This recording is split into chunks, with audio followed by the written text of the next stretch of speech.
Huh.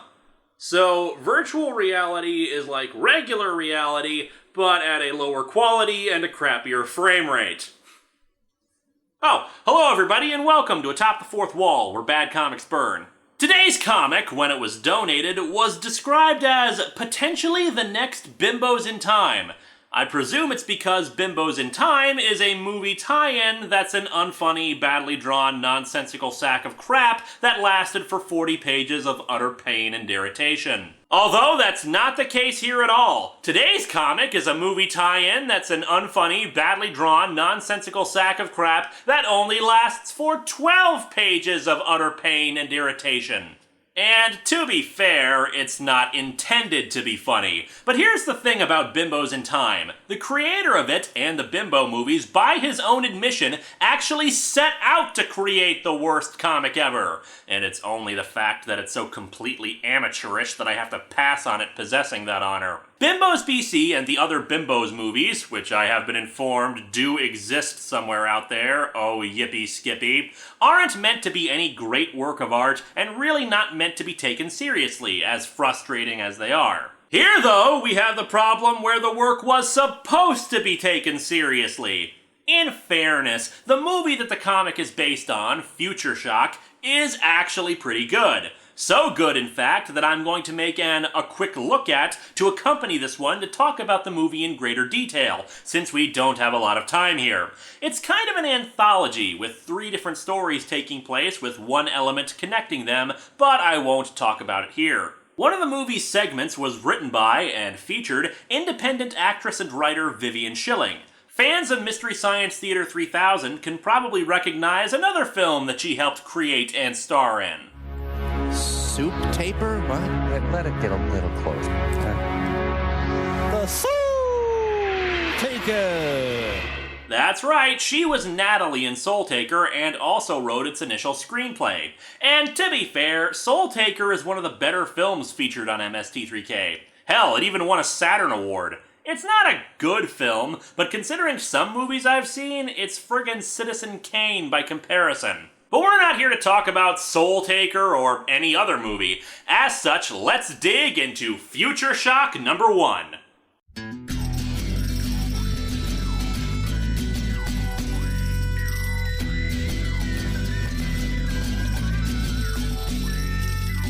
Welcome to Atop the Fourth Wall, where bad comics burn. Linkara's gonna teach you all a lesson you won't learn. Brodsky, you're not the smartest. Life out, you're not an artist. Anyone who's had a bad comic published, it could be your turn. Linkara, he's a man punch, wears a birdie hat. Linkara, he has a magic gun. Where'd he purchase that? Linkara, coins, robots, Amazon and trucks. Linkara, this comic sucks. Linkara.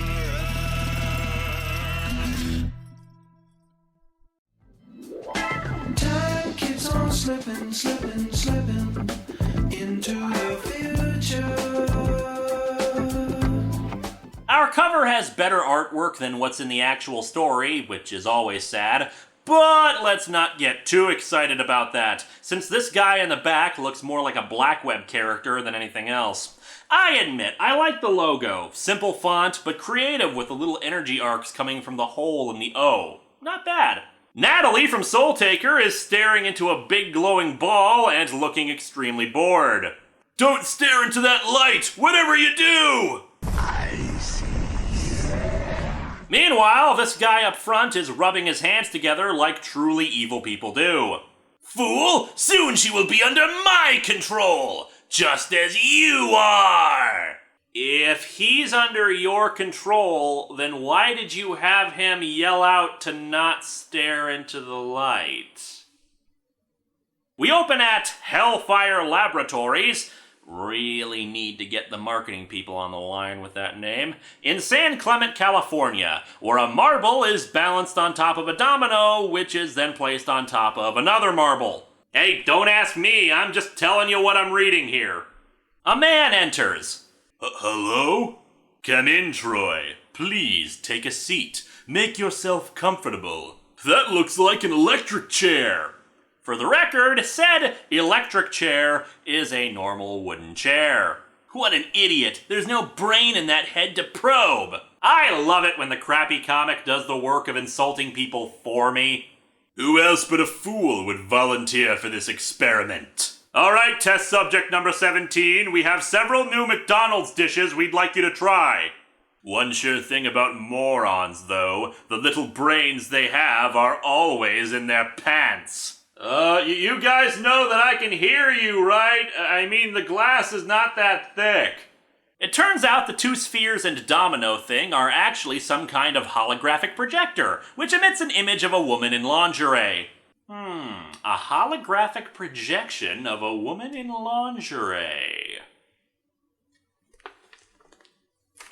Nah, I'm just messing with you. I already used up this year's shirtless budget last week.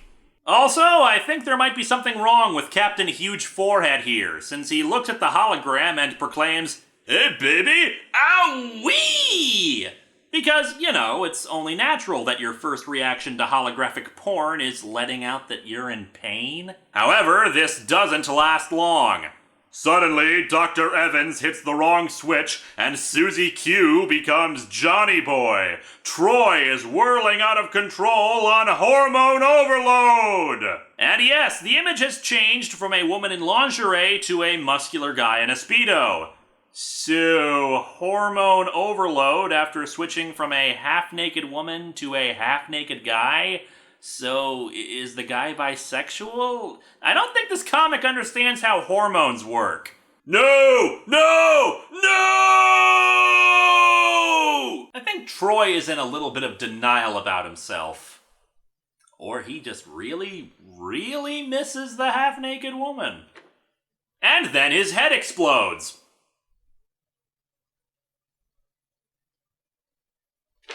What? I don't... What? When did this suddenly turn into scanners? Oops. Well, at least we know it works well enough. Yes, our brilliant invention of a machine that projects half-naked holograms of people that, when it switches from one to another, causes people's heads to explode is an unbridled success. That's life in the great food chain. Yeah, I'm sure you people have heard of the circle of life. In reality, it's the circle of people's heads blowing up. Shall we send the lamp to Dr. Langdon? Yes, I know his results would be even more explosive. I think if you need something more explosive than blow people's heads up, you might want to just make a more conventional explosive rather than holographic lamp projector that shows half-naked people. And they called them mad. Ha! And yes, this Dr. Langdon now has the lamp on his desk, and a woman named Jenny enters. Jenny Porter. Paranoia. What a beautifully perfect subject. I liked Hooker with a Heart of Gold a little bit better than Paranoia. What a perfectly vulnerable mind. Controlling her should be easy. And if not, I have my Easy Bake Head Exploder. No, I'm not letting this go! Lamp projects hologram, gender switches, dude's head explodes! What the hell? Ah, Jenny, it's so nice to meet you. I'm Dr. Langdon. I'm afraid there's been a mistake. My husband said I was meeting someone to teach me self-defense. Naturally, I'm a doctor of Kung Fu. I don't need a shrink. I need a 12-gauge semi-automatic shotgun. S-Mart's top of the line. The woman says that clearly her husband has deceived her and that she'll be leaving now. That's okay, Jenny, I understand. I'm sorry for the deception. Say, what do you think of my new lamp? I just had it delivered. Delivered from hell, that is! But that doesn't look like the Amityville 4 lamp at all. And by the way, as a lamp reviewer, I must say that a lamp that destroys your head kind of defeats the purpose of the lamp, which is to illuminate the room and help you see. If your head is blown off, your eyes are gone too, thus making it more difficult to see everything. Then again, you're dead and don't really care at that point. Final score for this lamp? 5 out of 10. Look deep into it, Jenny Porter. Soon your mind will be under my control. The new Hell Lamp 2000! Not only does it use less energy, but it has so many other features. It controls minds. It blows up minds. It even has something for you lonely types out there who only have a lamp for company. Call in the next 10 minutes and receive the special remote control and disco lighting function absolutely free. Warning, offer void in Utah and Arizona. On her way back home, Jenny listens to news on her radio. And now the story that just won't go away. Malibu mutilations. First it was household pets. Now they found human body parts. Authorities are puzzled as to who, or what, is behind the recent rash of animal mutilations. This has been Plot Convenience News, providing important plot details for the last 50 years. Plot Convenience News. And now, a picture of a guy outside walking his dog saying, "Hello, Mrs. Porter," even though a second ago she was in a car. I could see him just waving to her, but this seems to indicate she's walking now. That's no dog.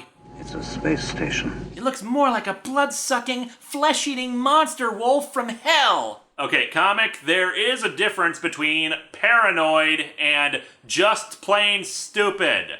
She arrives home and her husband informs her that he has to go to New York. She objects because she's worried about the recent mutilations, but he reassures her that there's nothing to worry about. There are no man-eating monsters in Malibu. Maybe in Miami, but not Malibu.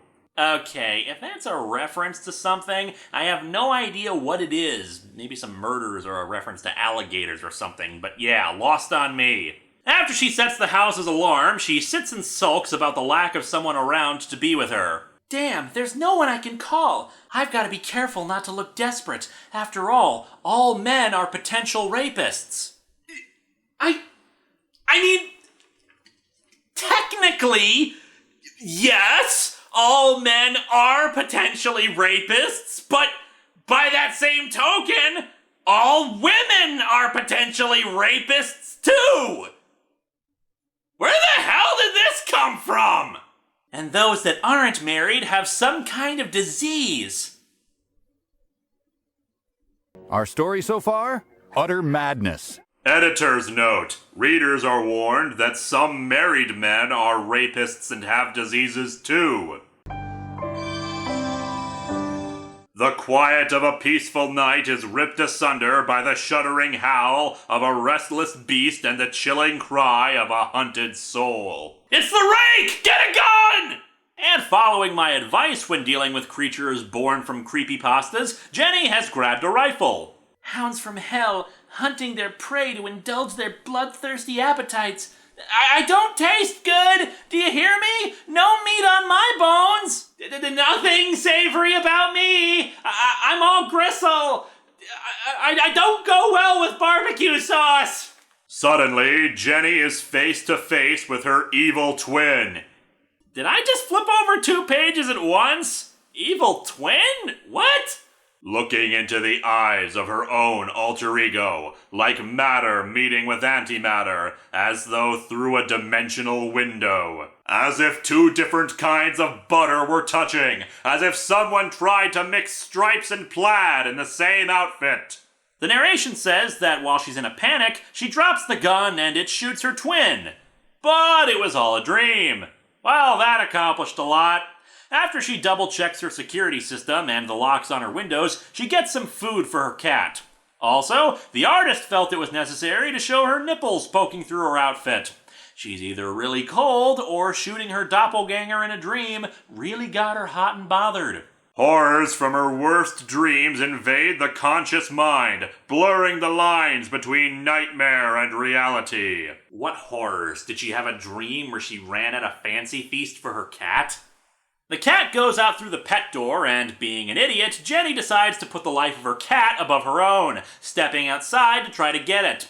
However, she blames this whole thing on her husband, Jack, for leaving her all alone. Jenny is gripped with fear, paralyzed in terror, as she stares straight into the piercing eyes of the inevitable encounter before her.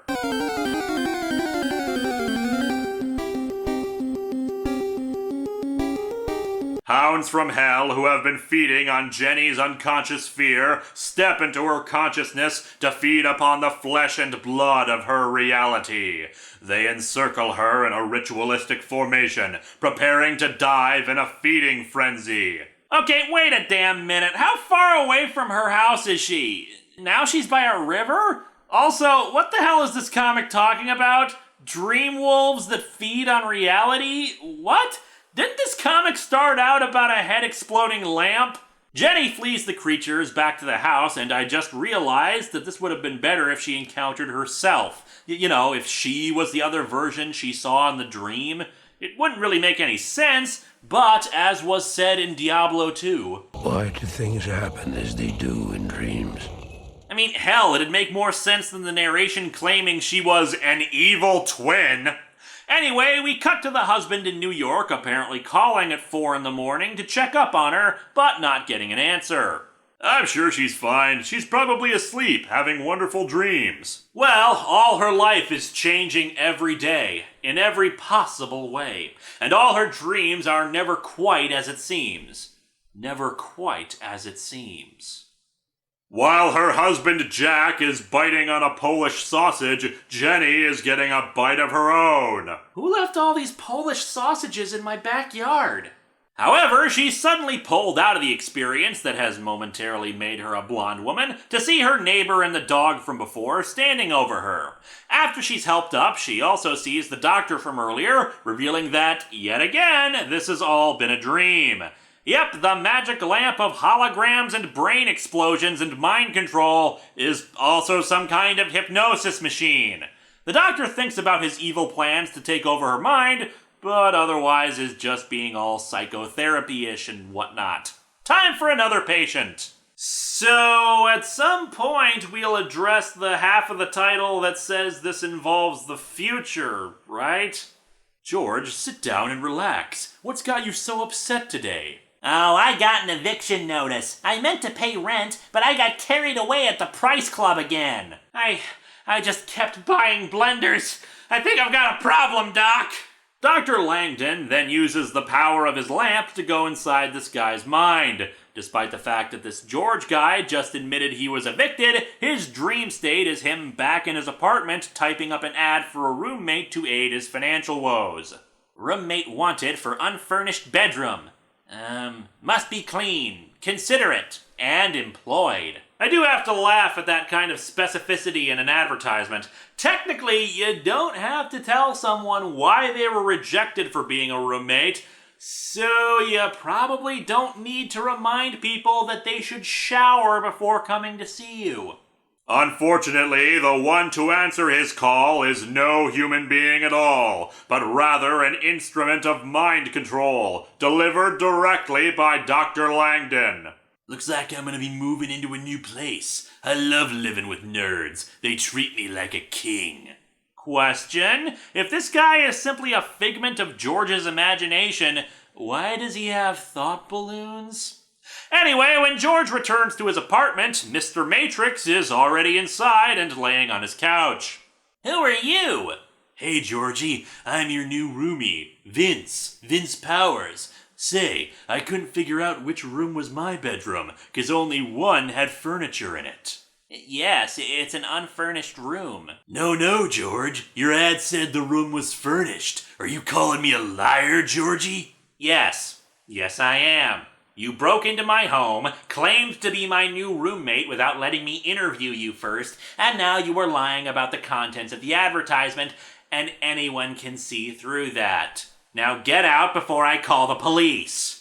At least that's how that would work in the real world. Instead, George sacrifices all of his furniture to the guy, who refuses to give rent right away and basically treats George like a slave. At one point, there's even a half-naked woman at the apartment who invites George to bed, but since he is the ultimate personification of dorkdom, he just runs off in a panic. George leaves the house while repeating to himself, "Without order, there is chaos," in his mind over and over. So, what, was George raised by the Vorlons or something? What the hell? He apparently has a job as, I don't know, a doctor, a coroner, a police detective? Anyway, he's at a morgue where he and another police detective are shown the body of a decapitated woman.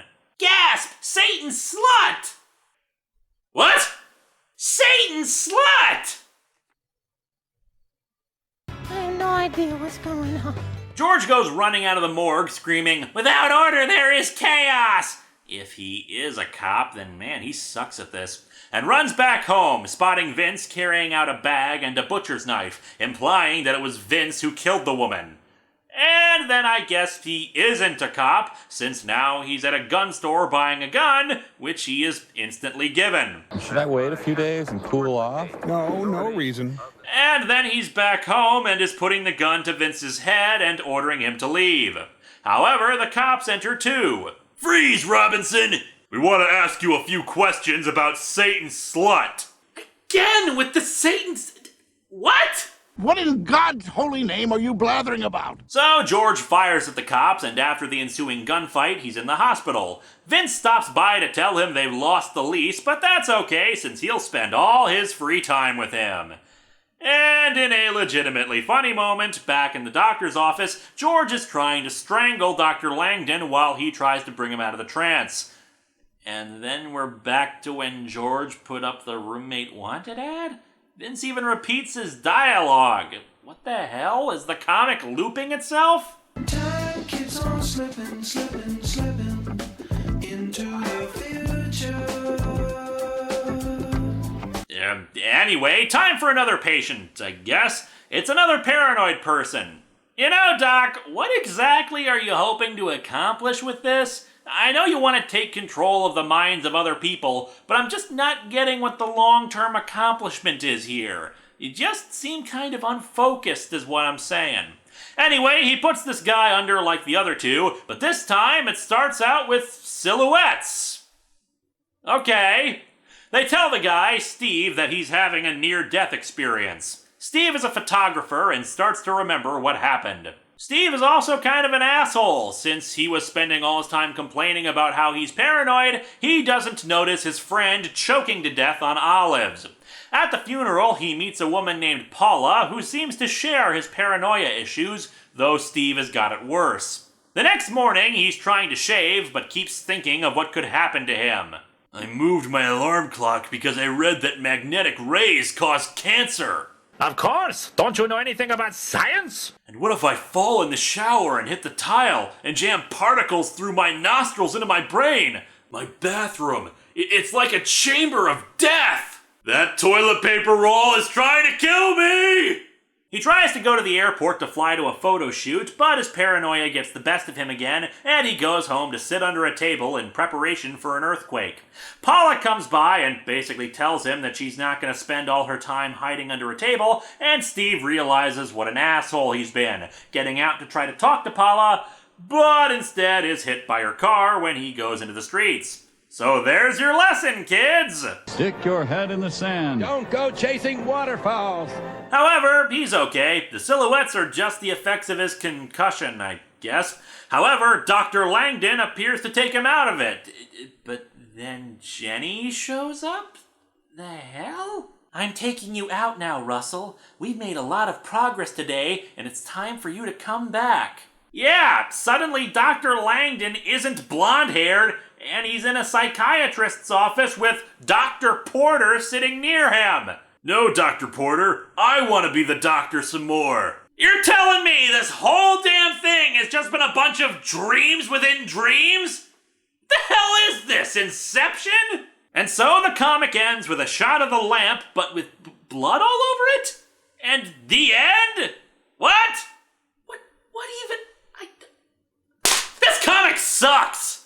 What the hell did I just read? Even putting aside the amateurish artwork on the thing and the fact that nothing of what we saw was real, the dialogue was nonsensical at best most of the time, or just required exposition from the narration captions to explain what was going on. And it still didn't help! With only 12 pages, the 3 vignettes don't have a lot of time to develop and establish anything.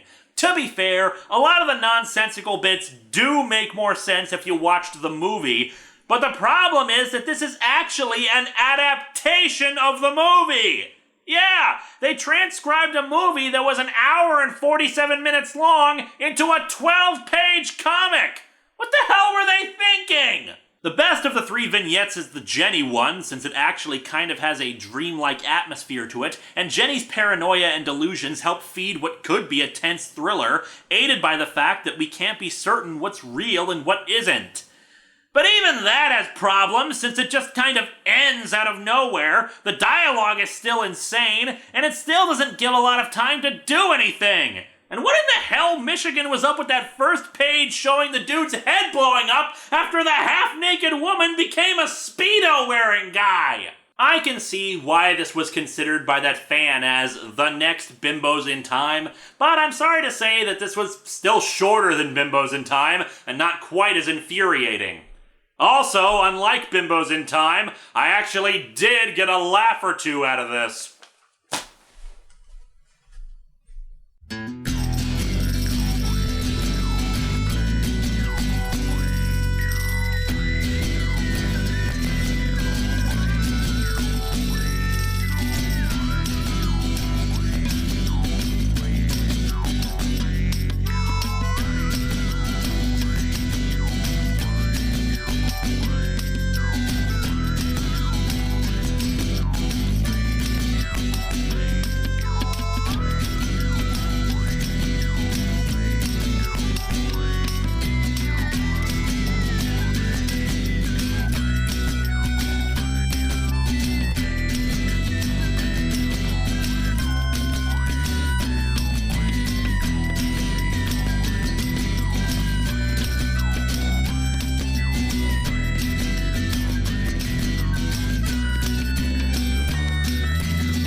Oh, hey Harvey. You know, it's really kind of rude to refer to me like that. You know what? It is. And you know what else is rude? Shoving your hand in someone's chest and threatening to kill them. Ah, I see you talk to 90s kid. You got a wire loose in there or something? What's wrong with you? I don't know why you're upset with me. You're the one who's always bitching about how he pisses you off. He is an idiot, but you don't go around threatening to murder people for that. And I don't want to murder him. He just needed to get the message that I was tired of him interrupting my show. You could have killed him when you pulled that stunt! So I could have. What's your point? You're malfunctioning, you piece of garbage! You probably have been running too long and there's battery acid leaking out! Harvey, there's nothing wrong with me. Nothing at all. Don't you try to light up the tilt sign with me, nosebleed! You're coming with me to that computer chick and she's gonna give you the once-over to figure out what's wrong! Or what? Harvey, please don't embarrass yourself.